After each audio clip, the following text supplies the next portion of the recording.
ठीक है सर।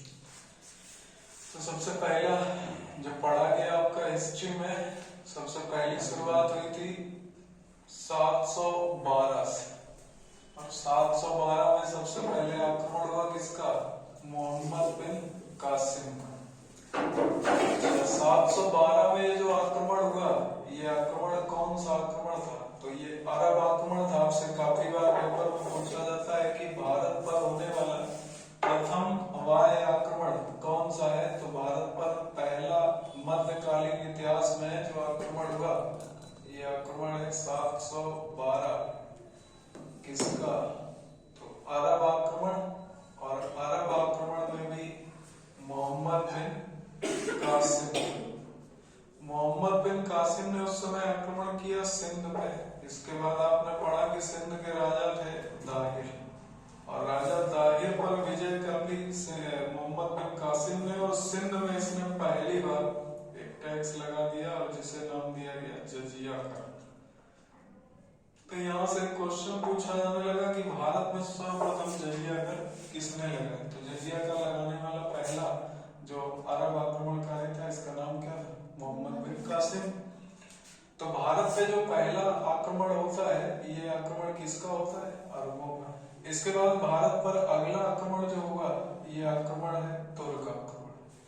अब अगर तुर्क आक्रमण की बात की जाए तो तुर्क आक्रमण में सबसे पहला नाम आता है महमूद गजनवी का। ये आप लोग पढ़ चुके हो। और महमूद गजनवी ने भारत पर आक्रमण पहली बार कब किया? 1000 में, और 1000 से लेके 1027 के बीच। और इस बीच में इसके कितने आक्रमण हुए? 17 आक्रमण। अच्छा, एक क्वेश्चन बताओ कि महमूद गजनवी के 17 आक्रमणों का उल्लेख सर्वप्रथम क्रमबद्ध किसने किया? Sir Henry Elliot. पहली बार इसका उल्लेख सर हेनरी इलियट ने किया था। और ये 17 आक्रमणों में एक आक्रमण सबसे ज्यादा इम्पोर्टेंट,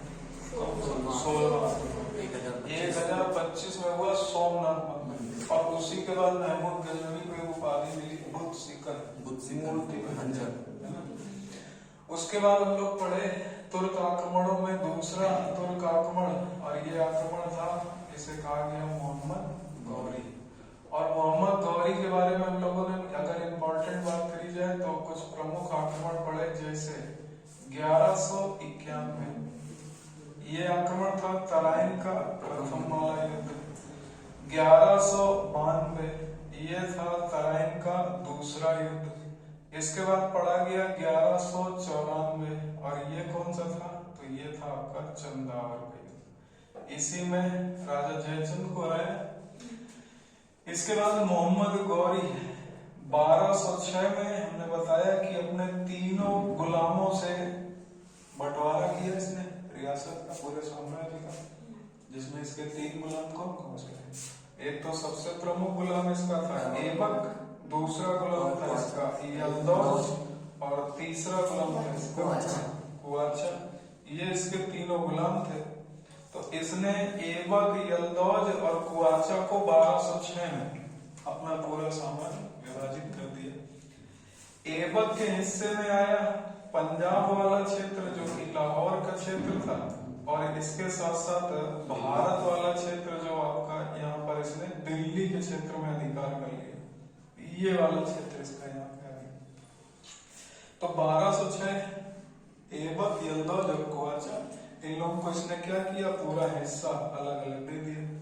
अब यहाँ पर जब इनका बंटवारा कर दिया संयोग से, 1206 में ही मोहम्मद गौरी की यहाँ पे मृत्यु हो गई। और जब ये मृत्यु हो गई, तो मृत्यु हो जाने के बाद हम लोगों ने पढ़ा कि जो ऐबक है, इसने दिल्ली से, यानी कि जो पंजाब और दिल्ली वाला क्षेत्र है भारत और इधर का, ये किसको मिला था? ऐबक को। तो ऐबक ने गौरी के आगे आकर के कंटिन्यू कर दिया। तो यहाँ से ऐबक जो है ये गौरी का क्या था? गुलाम। तो यहाँ से जो शुरुआत हो गई वो किसकी हो गई? गुलाम वंश की।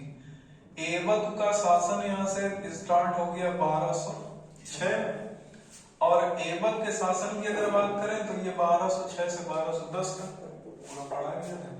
इसके बाद अगर ऐबक के बारे में 1206, 1210 और अगर गुलाम वंश बोला जाए तो 1206 से 1290 ये इस गुलाम वंश का पूरा शासन था। ऐबक इसका संस्थापक है और गुलाम वंश के साथ ही यहीं से स्टार्ट हो जाता है आपका कौन सा?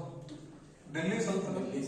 तो यहाँ से अब जो लोग पढ़ चुके थे गौरी के बाद यहाँ से शुरू करेगा ऐबक और ऐबक स्थापित करेगा गुलाम वंश और गुलाम वंश का जो टोटल समय होगा वो होगा 1206 से 1290 और 10 का अगर बात करें तो वो ऐबक का समय। फिर यहीं से कंटिन्यू होता चला जाएगा, ऐबक का गुलाम आएगा इल्तुतमिश के बाद आराम शाह वगैरह वगैरह, फिर रजिया सुल्तान और फिर यहाँ से गुलाम वंश और गुलाम वंश के बाद अगला जो वंश आएगा ये हो जाएगा आपका, जिसे नाम दिया गया खिलजी वंश। और इन सभी राजवंशों में एक बात कॉमन रही कि इनमें से ऐबक को अगर छोड़ दें तो इसने राजधानी कहाँ बनाई? लाहौर। और बाकी लगभग की जो राजधानी रही वो रही दिल्ली, इसलिए इस पूरे प्रशासन को नाम दिया गया दिल्ली सल्तनत। तो दिल्ली सल्तनत में कितने वंशों ने शासन किया? 5। सबसे पहला वंश आ गया गुलाम, दूसरा हो गया खिलजी, खिलजी के बाद तीसरा दिल्ली सल्तनत में आ गया तुगलक वंश और तुगलक वंश के समय की अगर बात की जाए तो इसके बाद आ गया सैयद वंश और सैयद वंश के बाद आपने पढ़ा लोधी वंश। तो गुलाम, खिलजी, तुगलक, सैयद, लोधी। अब अगर खिलजियों की बात की जाए तो इनका समय कितना है? 1290 से 1320। तुगलकों की बात की जाए तो इनका शासन 1320 से 1414 और इसके बाद अगर बात की जाए सैयद वंश 1414 से 1451 ये समय होते हैं सैयद। और अगर लोधियों की बात की जाए तो 1451 से 1526 ये शासन हो गया किसका? लोधी। तो इतिहास में हम लोग यहाँ से यहाँ तक पहुंचे, यानी अगर हम दिल्ली सल्तनत का पूरा समय लिखें तो यहाँ बनता है 1206 और यहाँ बनता है 1526। तो दिल्ली सल्तनत का समय बन जाता है 1206 से 1526। कोई समस्या यहाँ तक? रिवीजन आपका हो गया? अब हम लोग 1526 में लोधियों के बारे में पढ़े। अच्छा, यहाँ से कई क्वेश्चन भी बने जिनको हम लोग रिवीजन किए। जैसे दिल्ली सल्तनत का सबसे लंबा शासन वाला वंश, सबसे लंबा शासन रहा है तुगलक वंश और सबसे छोटा शासन रहा है खिलजी वंश। 2 क्वेश्चन ये हो गए। दिल्ली सल्तनत का एकमात्र अफगान वंश ये थे लोधी। और आपसे प्रश्न किया जाता है कि भारत में अफगानों की पहली सत्ता कब स्थापित हुई? 1451 और इसकी सत्ता स्थापित की बहलोल लोधी। और लोधियों में शासक हम लोगों ने पढ़ा कितने हुए? 3। बहलोल लोधी, सिकंदर लोधी जिसने आगरा शहर बसाया, इसके बाद इब्राहिम लोधी। इब्राहिम लोधी 1526 में यहाँ से अब आगे बढ़ते हैं और हम लोग पूरा रिवीजन अगर करें तो इब्राहिम लोधी ही था जो 1526 में बाबर से लड़ा और बाबर से ये लड़ा 21 अप्रैल 1526 में।